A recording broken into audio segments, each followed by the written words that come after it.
By advice of counsel, the traveler chapped meditatively at his steak. He paid no attention to the altercation, which was in progress between the waiter and the man at the other end of the dingy room. The sound of strife ceased. The waiter came over to the traveler's table and stood behind his chair. The waiter was ruffled if I meant lamb. He said, "Curiously, why didn't he say lamb so the fellow could hear him?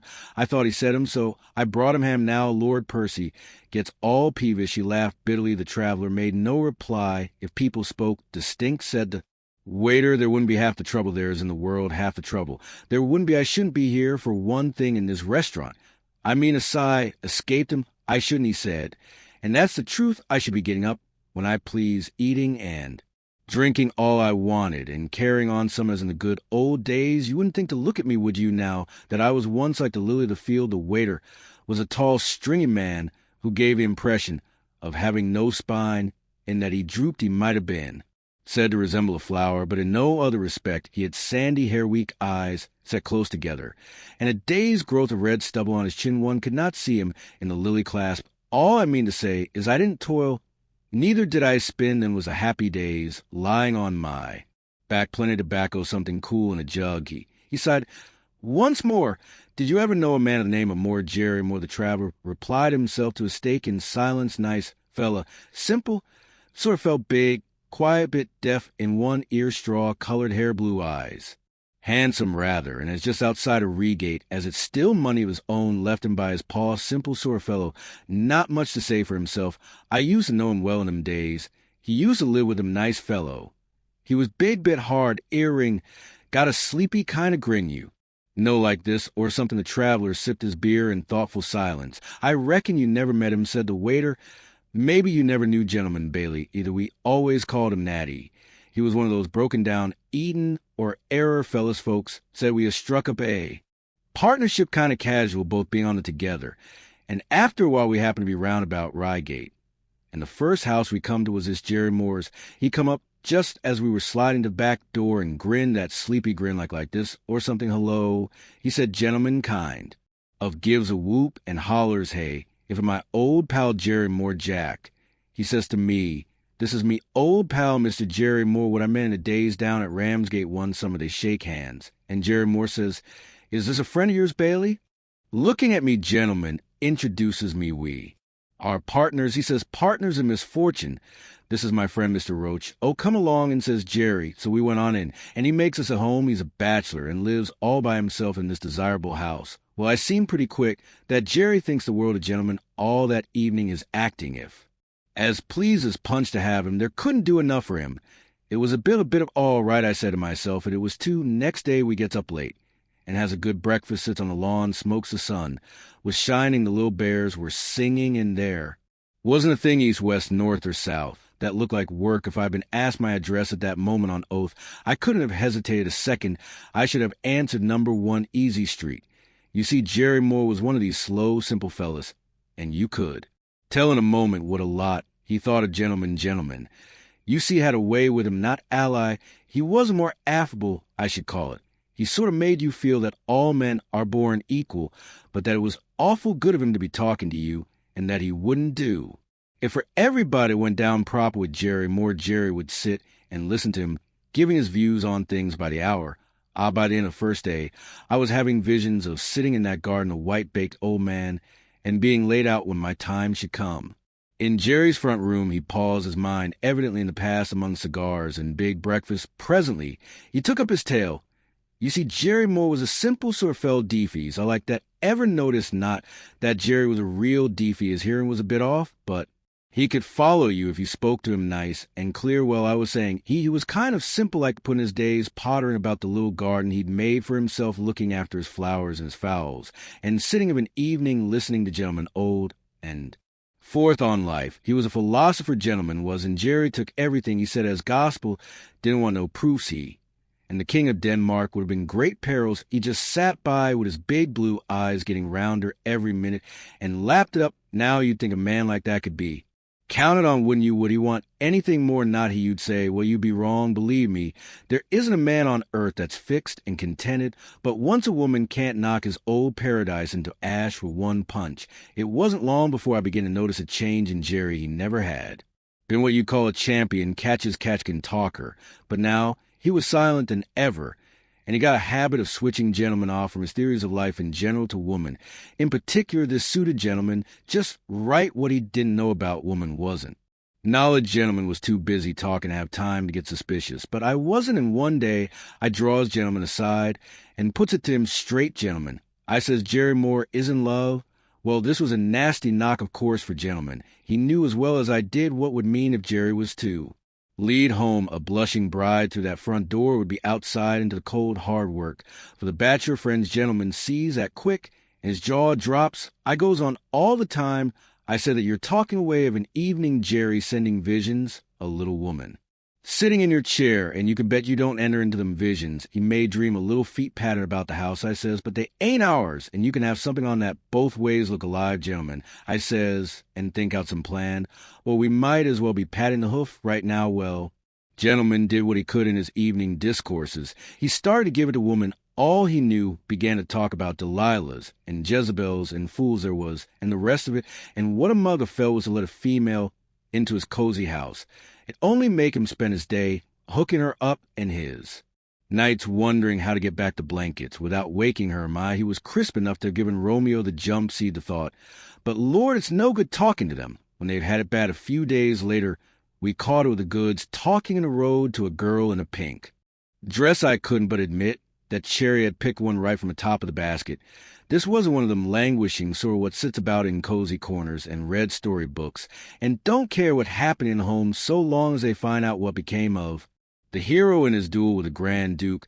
She was a brown, slim, wiry-looking little thing. You held her chin up and looked you up and down with eyes the color of Scotch whiskey, as much as to say, well, what about it? You could tell without looking at her, just by the feel of the atmosphere. And she was near, that she had as much snap and go in her as Jerry Moore had, and she was a good bit. I knew just as sure as I was standing there on one leg that this was the sort of girl who would have me and gentlemen out of that house about 3 seconds after. The clergyman had tied the knot. Jerry says, these are my friends, Miss Tuxton, Mr. Bailey, and Mr. Roach. They're staying with me for a visit. This is Miss Jane Tuxton. He says to me, I was just going to see Miss Tuxton home. He says, sort of wistful, excellent. Says, gentlemen will come too, and we all. Goes along, there wasn't much done in the way of conversation. Jane never was one for pushing out the words, nor was I when in the presence of the sex, and Miss Jane had her chin in the air, as if she thought me, and gentlemen was not needed in any way whatsoever. The only talk, before we turned her in at the garden gate, was done by a gentleman who told a pretty long story about a friend of his in Upper Sydenham who had been silly enough to marry and had trouble ever since that night. After we went to bed, I said to gentlemen, I said, what's going to be done about this weave? Got about as much chance if Jerry marries that girl, I says, as a couple of helpless chocolate creams at a schoolgirl's picnic. It says, gentlemen, he ain't married her yet, that a girl, a character Jack. Trust me, didn't she strike you as a girl who would like a man with a bit of a devil in him, a man with some going in him, a you be darned kind of man? Well, does Jerry feel it? Their Billy's more like a doormat with welcome written on it than anything else. Well, we've seen a good deal of Miss Jane in the next week or so. We kept Jerry under what the heroine says in the melodrama, oh, cruel, cruel SP.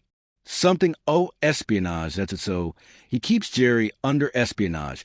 And whenever he goes trickling round after the girl, he goes trickling round after him. Things is running our way, says gentleman to me after one of these meetings at girls getting cross with Jerry. She wants reckless Rudolph, not a man who stands and grins when other men but in on him. And his girl Mark, my words, Jack shall get tired of Jerry and go off and marry a soldier. And we live happy ever after, think. So I said, oh, sure, it says gentlemen. Well, it was the Sunday after this that Jerry Moore announces to us wriggling that he had an engagement to take supper with Jane and her folks. He have liked to have slipped away secret, but we was keeping him under espionage too crisp for that. So he has to tell us, oh, excellent, said gentlemen. It'll be a great treat to Jack and myself to meet the family. We'll go along with you. So off we all goes and pushes our boots in sociable fashion under the Tuxton table. I looked at Miss Jane out of the corner of my eye, and honest, that chin of hers was sticking out a foot and cherry. Didn't dare look at her love's young dream. I mused to myself how swift it fade that a man has the nature and disposition of a lap-eared rabbit. The Tuxton was 4 in number, not counting the parrot, and all male. There was Par Tuxton, an old fellow with a beard and glasses of fat Uncle a Big. Brother who worked in a bank and was dressed like Moses in all his glory, and a little brother with a snub nose, that cheeky you've been surprised, oh, and the parrot in its cage, and a fat yellow dog, and they're all making themselves pleasant to Jerry, the wealthy future. Son-in-law something awful as how are the fowls, Mr. Moore, and a little bit of this pie, Mr. Moore Jane made it, and Jerry sitting there with a feeble grin, saying yes and no, and nothing much more, while Miss Jane's eyes are snapping like 5th of November fireworks, I could feel. Jerry's chances going back a mile a minute. I felt as happy as a little child. That evening, I sang Going Back Home, Gentlemen's Please to Jack. He says to me, when we're in bed, this is too easy in my most sanguinary dreams. I hardly hope for this no girl spirit's going to. Love a man who behaves that way to her parents, the way to win the heart of a certain type of girl. He said, beginning on his theories, the type to which Jane Tuxton belongs is to be rude to her family. I've got Jane Tuxton sized up and labeled her kind wants her folks to. Dislike her young man. She wants to feel that she's the only one in the family who's got the sense to see the hidden good in Willie. She doesn't want to be one of a crowd hollering out, what a nice young man. He has to take some pluck in a man to stand up to a girl's family, and that's what Jane Tuxton is looking for in Jerry. Take it from one who has studied the sect, says gentleman from John Arrows to Lands, and back again. Well, next day, Jerry Moore is looking as if he'd only 6 pence in the world, and had swallowed it. What's the matter, Jerry? Says gentleman. Jerry heaves a sigh. Bailey, he says, and you, Mr. Roach, I expect you both seen how it is with me. I love Miss Jane Tuxton, and you've seen for yourself what transpires. She don't value me not 2pence. Say not. So, says gentleman sympathetic, you're doing fine. If you knew the sect as I do, you wouldn't go by mere superficial silences and chin tilting. I can read a girl's heart, Jerry, he says, patting him on the shoulder, and I'll tell you you're doing fine. All you want now is a little rapid work, and you and easy to make the thing. Absurd, he says, getting up. All you have to do is make a dead set, folks. He winks at me. Don't just sit there like you did last night. Show them you've got something in you. You know what, folks? Are they think themselves the most important things on the map? Well, go to work, consult them all you know every opportunity you get. There's nothing like consulting a girl's folks to put you in a good with her. And he pats Jerry on the shoulder again and goes indoors to find his pipe. Jerry turns to me. Do you? That's really... So, he said, I do. He knows all about girls, I reckon, says Jerry. You can go by him every time. I says, well, says Jerry, sort of thoughtful. The waiter paused. His eyes were sad and dreamy. Then he took up the burden of his tale. First thing that happens is a gentleman has a sore tooth on the next Sunday. So don't feel like coming along with us. He sits at home dosing it with whiskey, and Jerry and me goes off alone. So Jerry and me pikes off, and once more we prepares to settle down round the board. I hadn't noticed Jerry particular, but just now I catches sight of his face in the light of the lamp. Ever see one of those fighters when he's sitting in his corner before a fight, waiting for the gong to go? Well, Jelly looks just like that. And it surprises me. I told you about the fat yellow dog that permeated the Tuxton's house. Didn't have the family. Thought a lot of that dog. Thought of all the ugly brutes I ever met. He was the worst. Sniffing around and growling all the time. Well, this evening he comes up to Jerry just as he sit down and start to growl. Old Parton looks over his glasses and licks his tongue. Rover. He says, kind of mild, naughty Rover. He don't like strangers. I'm afraid, Jerry. Looks at Pete Tuxton, and he looks at the dog, and I'm just expecting to say no or yes, same as the other night when he lets out a nasty laugh, one of them bitter laughs. He says, oh, don't. And perhaps he'd better get farther away from them. Then he ups with his boot, and will the dog get the far? Wall, Jerry sits down and pulls up his chair. I don't approve, he said, fierce of folks keeping great, big, ugly, bad-tempered yellow dogs that are a nuisance to all. I don't like it. There was a silence. You could have scooped out with a spoon. Have you ever had a rabbit turn around on you and growl? Well, that's how we all felt when Jerry outs with them crisp words. They took our breath away while we were getting it back again. The parrot, which was in its cage, let out a squawk. Honest. I jumped a foot in my chair. Jerry gets up very deliberate and walks over to the parrot. Is this a menagerie? He says, can a man have supper in peace without an image like you starting to holler, go to sleep? We was all staring at him, surprised, especially Uncle Dick Tuxton, whose particular pet the parrot was he brought him home all the way from some foreign part. Hello, Billy, said the bird, shrugging his shoulders and puffing himself up. Hello, Billy Loa Jerry gives its cage a bang. Don't talk back to me, he says, or I'll knock your head off, you think, because you got green, tell you're someone. And he stalks back to his chair and sits glaring at Uncle Dick. Well, this was what you might call promoting an easy flow of conversation. Everyone's looking at Jerry, especially me wondering what next and trying to get their breath, and Jerry's frowning at the cold beef. And there's a sort of awkward pause. Miss Jane is the first to get busy. She bustles about and gets the food served out, and we begins to eat, but still there's not so much conversation that you'd notice it. This goes on till we reaches the concluding stages. And then Uncle Dick comes up to the scratch house of fowls. Mr. Moore, he says, "Give me some more pie." Says Jelly, what Uncle Dick repeats his remark, fowls. Says Jelly, what do you know about fowls? The notion of fowl is an ugly bird with green tail, Wellington nose. And give me a bit of cheese, Uncle Dick's fond of the parrot.